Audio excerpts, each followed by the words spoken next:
"And so," said the lecturer, "I end where I began. Evolution, development, the slow struggle upwards and onwards from crude and inchoate beginnings towards ever-increasing perfection and elaboration. That appears to be the very formula of the whole universe. We see it exemplified in everything we study. The oak comes from the acorn. The giant express engine of today comes from that steam locomotive, the rocket. The highest achievements of contemporary art are in a continuous line of descent from the rude scratchings with which prehistoric man adorned the wall of his cave. What are the ethics and philosophy of civilized man but a miraculous elaboration of the most primitive instincts and savage taboos? Each one of us has grown through slow prenatal stages in which we were at first more like fish than mammals, from a particle of matter too small to be seen. Man himself springs from the beasts, the organic from the inorganic. Development is the key word. The march of all things is from lower to higher. None of this, of course, was new to me or anyone else in the audience, but it was put very well, much better than it appears in my reproduction, and the whole voice and figure of the lecturer was impressive. At least they must have impressed me, for otherwise I cannot account for the curious dream I had that night. I dreamed that I was still at the lecture, and the voice from the platform was still going on, but it was saying all the wrong things. At least it may have been saying the right things up to the moment at which I began attending, but it certainly began going wrong after that.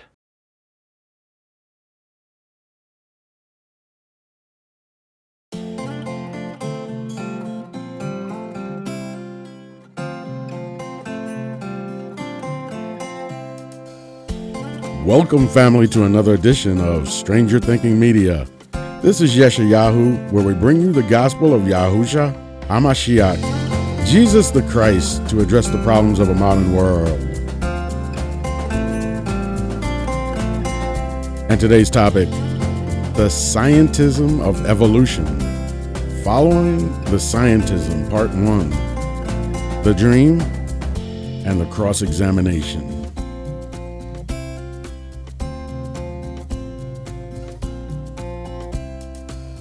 And God said, "Let us make man in our image, after our likeness, and let them have dominion over the fish of the sea, and over the fowl of the air, and over the cattle, and over all the earth, and over every creeping thing that creepeth upon the earth."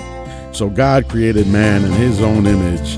In the image of God created he him, male and female created he them. And God blessed them, and God said unto them, Be fruitful and multiply, and replenish the earth, and subdue it, and have dominion over the fish of the sea, and over the fowl of the air, and over every living thing that moveth upon the earth. What I remembered on waking went like this. It appears to be the very formula of the whole universe. We see it exemplified in everything we study. The acorn comes from the full-grown oak. The first crude engine, the rocket, comes not from a still cruder engine, but from something much more perfect than itself, and much more complex, the mind of a man, and a man of genius. The first prehistoric drawings come not from earlier scratchings, but from the hand and brain of human beings, whose hand and brain cannot be shown to have been in any way inferior to our own. And indeed it is obvious that the man who first conceived of the idea of making a picture must have been a greater genius than any of the artists who have succeeded him. The embryo with which the life of each one of us began did not originate from something even more embryonic. It originated from two fully developed human beings, our parents. Descent, downward movement is the key word. The march of all things is from higher to lower. The rude and imperfect thing always springs from something perfect and developed. I didn't think much of this while I was shaving, but it so happened that I had no 10 o'clock pupil that morning, and when I had finished answering my letters, I sat down and reflected on my dream. It appears to me that the dream lecturer had a good deal to be said for him. It is true that we do see all around us things growing up to perfection from small and rude beginnings. But then it is equally true that the small and rude beginnings themselves always come from some full-grown and developed thing.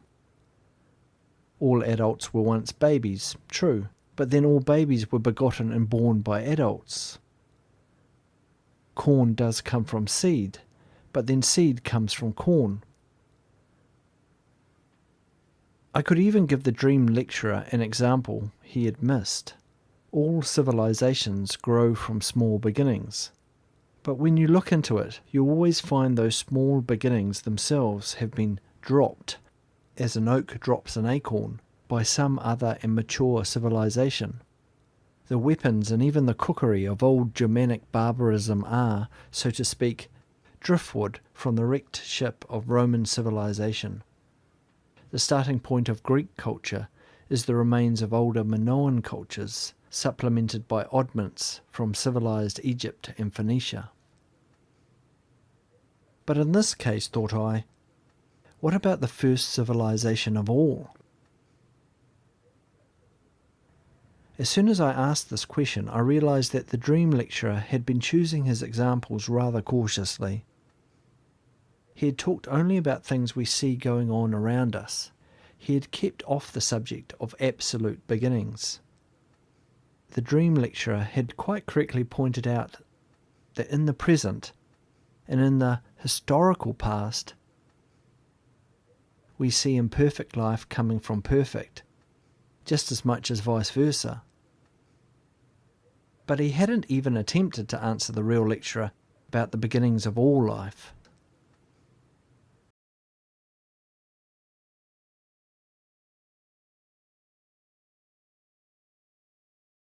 Psalm 53 and verse 1. The fool hath said in his heart, there is no God. Corrupt are they, and have done abominable iniquity. There is none that doeth good. This particular video is really interesting. I was fascinated by it. Basically, there's a dreamer. He has a dream about a lecture he heard.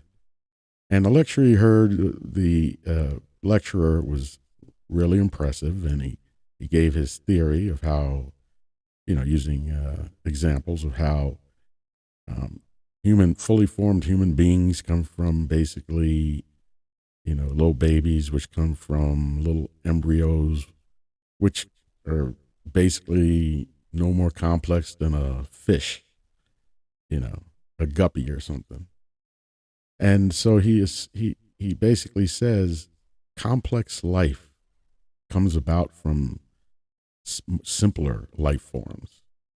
Well, the problem with that right off the bat is that violates the law of entropy, which says basically that everything is moving in the direction of greater randomness and greater disorder. So that's strike one to that. And he doesn't really cover the beginnings of that first, for lack of a better term, that first acorn. The tree comes from the acorn, but yeah, the acorn came from a tree. Or the fully formed human comes from a baby, which comes from a fetus, which comes from an embryo. But there were two fully formed humans that produced it. What he never does is address the question of, okay, well, it's kind of like which comes first, the chicken or the egg. Bottom line, either way, something dropped it. Something put it there. And and evolutionists have that problem. They never can get back to how it all began. Because there are other laws in play where life begets life. Life always comes from life. So where's the first life? I mean, the answer is kind of basic. And the dreamer in his dream, you can call it the hand of God or whatever, but the answer is given to him. So just like an engine, as time goes on, the steam engine becomes more complex till you get to the point where we have now rocket engines. And so everything's getting more organized, more complicated, more efficient. But that first engine came from somewhere, maybe the guy who invented the wheel. But when you go back far enough, all of these things come from something outside of its system, meaning the idea for an engine actually springs from the mind of a man, from the mind, a human mind. So actually, if you want to say it that way, it only evolves after it's created in the mind of the man, some external system to the system of engines. And so he takes it, a little further, and he runs with it. And basically, he's saying you still have to address the beginnings of everything. And what it all comes down to is, yeah, we're here, but what was the starting point? We never addressed that.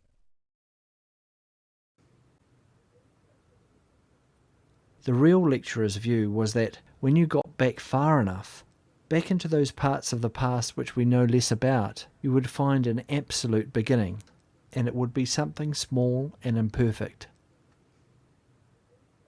That was a point in favour of the real lecturer.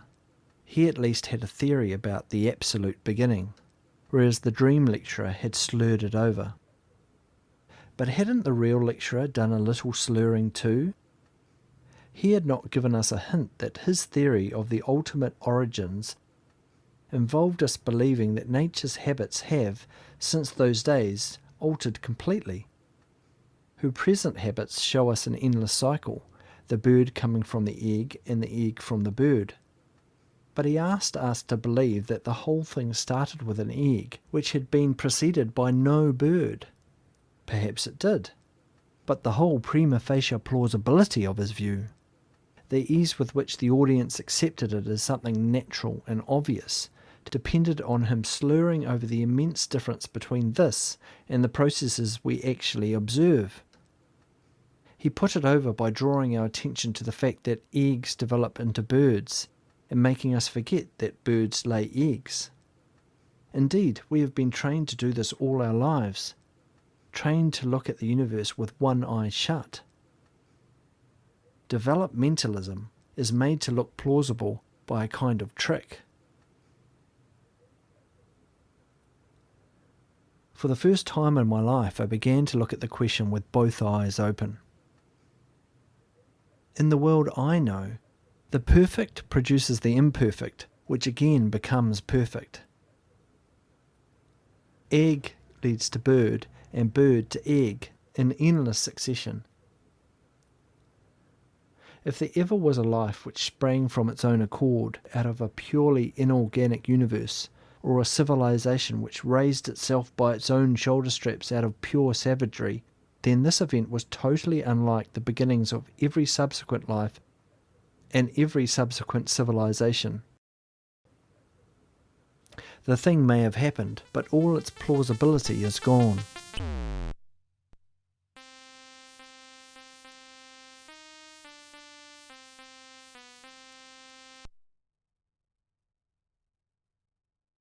On any view, the first beginning must have been outside the ordinary processes of nature. An egg which came from no bird is no more natural than a bird which had existed from all eternity.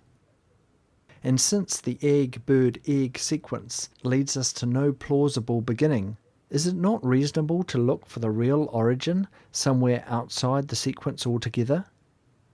You have to go outside the sequence of engines into the world of men to find the real originator of the rocket.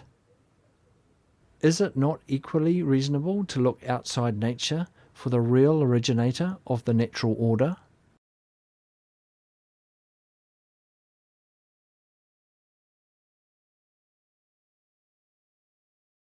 That is deep. And a lot of people don't think of it that way. They've bought into the scientism as if it's some kind of religion where you just have faith in it. But the evolution never answers the question, and people just believe it.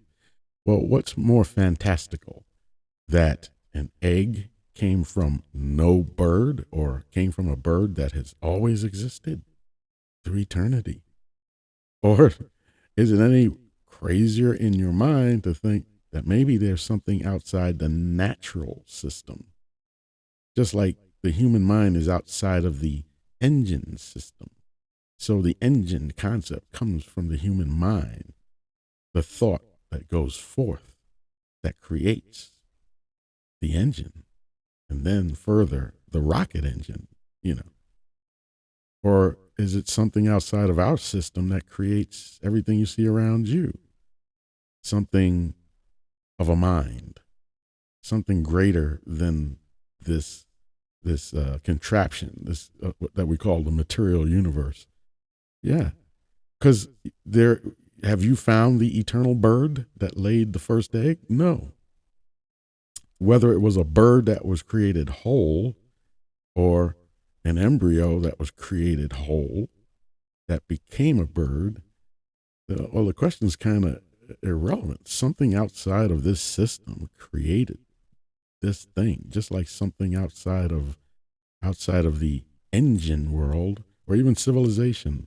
You say great civilizations come from very small beginnings, but usually, as in the case he specified, the little Germanic tribes that formed into this great nation, for instance, that we know of as Germany, well, those little tribes were actually driftwood, little broken pieces of a great society, the Roman Empire, right?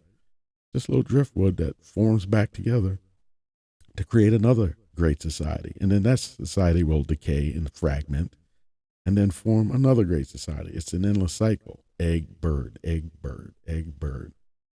So you never quite get back to the answer as to which came first, the chicken or the egg, unless it's something outside of the system. Just like the human mind is outside of the mechanical system of things, meaning engines. But the idea, the thought of the engine was in the human mind, something totally outside of it. Just like the material universe was a thought inside the mind of an even greater scientist, if you will, an eternal scientist. At the bottom line, something is eternal. Whether you want to believe the universe is eternal, I mean, at some point, something is eternal. And why a lot of scientists basically hate the Bible is that the Bible kind of gives away all the secrets. It says, yeah, something is eternal. The Hebrew word for eternal is Yahweh. So it tells you the answer. And they hate that. But they have no other answer. There is no other answer. John chapter 1, verse 1, in the beginning was the Word, and the Word was with God, and the Word was God. The same was in the beginning with God. All things were made by him, and without him was not anything made that was made. In him was life, inherent, right? Inherent life. And the life was the light of men. So life begets life. So there's this eternal life which begets other life. Life never, there is no instance where life comes from something inanimate. It never does. Life always comes from life. So keep that in mind. And, I won't belabor this too much, but something to think about. Let's keep the playing field even, You can't throw all your eggs in the evolution basket when you still haven't answered the question that people who believe in an intelligent, creative being, they've already answered it. So they have the answer, and that answer actually makes sense. Whereas people trying to skirt that answer and come up with all these theories, they don't even teach evolution as a theory anymore. It's like Oh, it's a law. No, it's not a law. You can't prove it. Nobody was there at the beginning to prove it, right? So you will never be able to prove it unless you can go back in time. You invent a time machine. Anyway, I don't think that's going to happen. Genesis chapter 1 and verse 31. And God saw everything that he had made, and behold, it was very good. And the evening and the morning were the sixth day. 1 John chapter 3, verse 1. Behold, what manner of love the Father hath bestowed upon us, that we should be called the sons of God. Therefore the world knoweth us not, because it knew him not. Beloved, now are we the sons of God, and it doth not yet appear what we shall be. But we know that, when he shall appear, we shall be like him, for we shall see him as he is.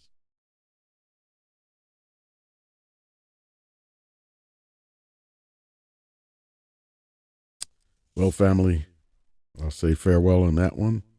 I love you all so much, and thank you so much for continually supporting my content.